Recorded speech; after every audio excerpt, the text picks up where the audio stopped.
Hi everyone, welcome to week 5.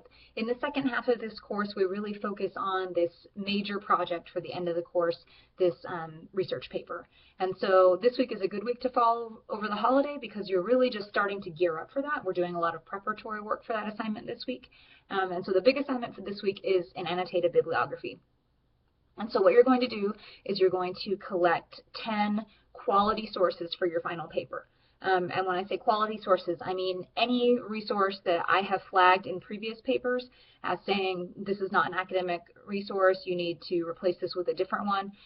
You need to make those changes at this time. So that means no encyclopedias, no Wikipedia, no about.com or ask.com or personal blogs or popular news media like Newsweek or CNN or Fox News or any of those.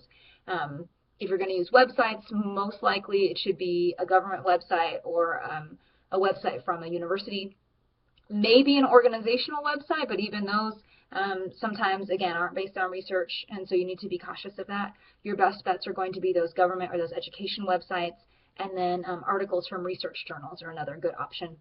And then, of course, published books, but again, even those, you need to be careful that those are not opinions, but that this is actually research that has been done that you're citing to support the arguments that you're making.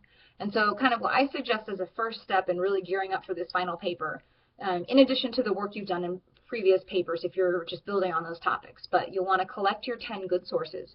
You're going to write your annotations, and there's lots of good material posted on Blackboard about how to do annotations. There's a sample annotation there just to kind of give you a little bit of guidance. But primarily you want to provide a short summary of the work, and you want to talk about why you're using it for your paper, and then kind of give specific examples of what's in that resource that's particularly helpful for the paper that you are crafting.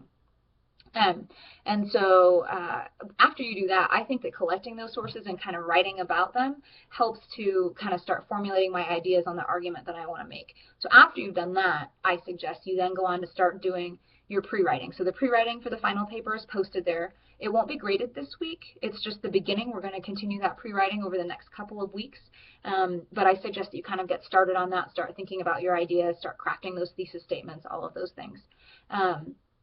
Also, on the annotations, you can do MLA or APA for the reference list, but do make sure that you're doing it correctly. Even on FAE2, I've been marking some people, directing them to the OWL Purdue site, directing them to those videos that we linked. You really need to be doing those citations correctly. I just won't grade one if the citations are grossly incorrect, like I've seen on a couple of papers. I'll just send it right back to you and ask you to do it correctly before I will grade it. Similarly, if you use any of those types of sources that I talked about before, you're just going to lose points. Like, you just can't get full credit on this assignment and still be using sources that aren't at the academic level for this course. I really want to push you to higher levels of academic writing here in the last half of this course. And then in addition to doing the annotated bibliography, there's a short reading quiz over the readings on the annotations. And then, like I said, starting on that pre-writing for the final paper. And we have the holiday this week, so happy Thanksgiving, everyone.